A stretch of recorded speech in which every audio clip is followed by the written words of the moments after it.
Goedemorgen. Goed geslapen? Goedemorgen. Ja. Lekker geslapen? Ik heb niet goed geslapen. Nee. Van de stress? Nee. Gewoon. Sla je in bed?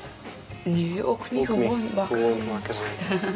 Goed, we zullen nu al eens voorzien van een stevig ontbijtje.